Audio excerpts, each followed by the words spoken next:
Hi, my name is Karen and I'd like to welcome you to WellnessU, where we help people adopt wellness for life.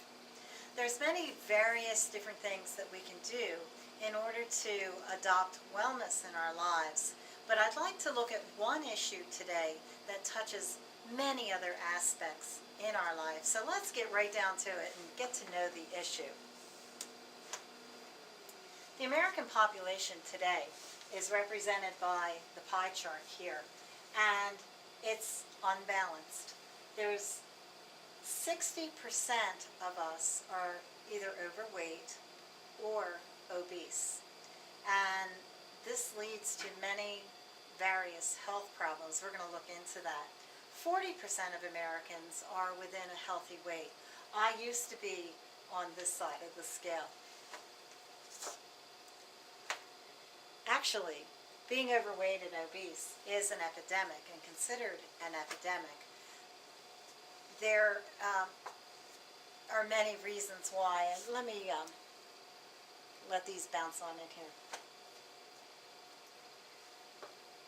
Due to being overweight and obese, some of the problems that occur from that are heart disease of various kinds, diabetes, type 2 diabetes, some cancers, stroke, depression, and many other various ailments that may not have the same capacity that, let's say, a heart attack would.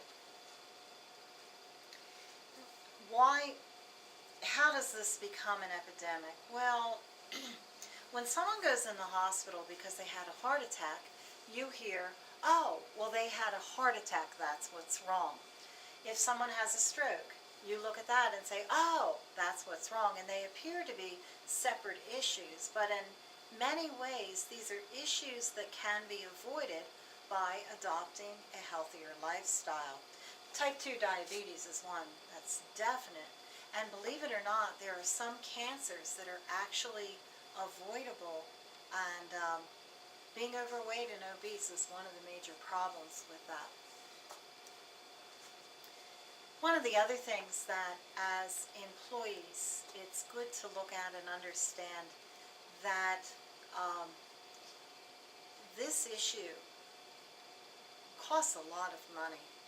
Thus the little drawing that I have here representing the company, the employee, and the money in between.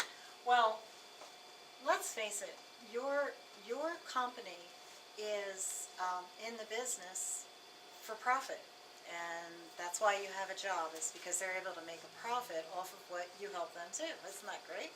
And in the past 10 or so years, as health care costs have increased dramatically, so has health insurance. And so there's a problem here for the profit line when our health as employees gets in the way. I'll give you an example in my own life. I know the last couple of years of my last employer, what happened was it was getting so expensive that it was, well, we're going to have the employee help pay for some of this, which is fine. That's the natural thing to do. But I ended up getting a cost of living raise, and at the same time, I ended up with less money because I was putting in for my health care that was required. Also, it can be very expensive as we try to just manage our lives if we're not feeling well. So all around, being healthier is actually less expensive. So you wonder what to do. Well, the typical answer is, I'm going to go on a diet, or I'm going to start to exercise. Very one-dimensional things. They're very good. Dieting is excellent, and it's very helpful, especially if it's coupled with exercise. The problem with that, though, and most people probably don't know this, but 95% of diet and exercise plans actually don't work that well. They might work for a little while, and they're very effective while you're doing it.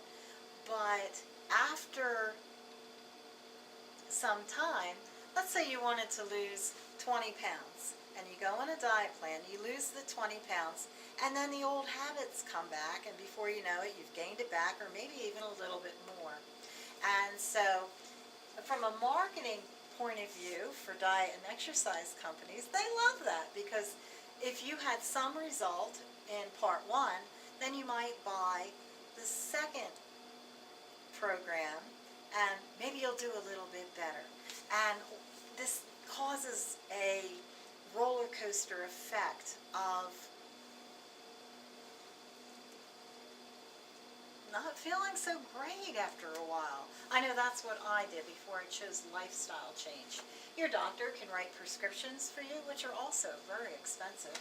Some people come to a point where they say, I'm going to get that surgery done. And I've had many friends and colleagues who have done that, and some have had good results and others have not.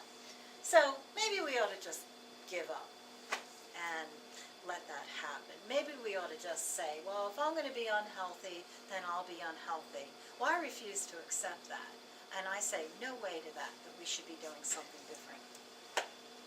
So if diet plans don't work, or they're temporary, and if you don't want to be wasting your money, if you want your family to be more healthy, I don't know about you, but I have 2 kids, and I want them to be as healthy as possible. And when they're not feeling good, I don't feel good, because I love them, and I want them to feel their best all the time.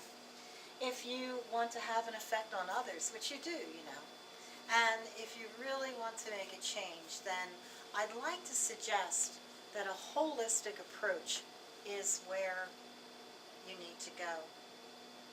When I did my doctoral research, I wrote a program called Holistic Living as a Spiritual Discipline. And in that, we looked at the whole self, meaning the completeness of who we are. Let's talk a little bit about that approach. I believe that this approach is very universal. But first, I'd like to tell you now, I was a pastor for 21 years, and so I am a Christian, and I just look at life in that way. And these words actually come from my hero named Jesus, and he said that you should love God with everything that you are, your heart, your mind, your soul, and strength, and then love your neighbor as yourself. So I'm going to borrow these words, and we're going to break them down. But I truly do believe that this is a universal idea that anyone could adopt. The word for heart in the original Greek language is kardios, and what it means, it has a very deep meaning to it, is that it's from the very center of who you are. All you're about is your kardios. Now, I'm interpreting it heart, and it generally is interpreted heart. You'll see it as you go to the cardiologist or you do cardio training. It means that it gets your heart pumping.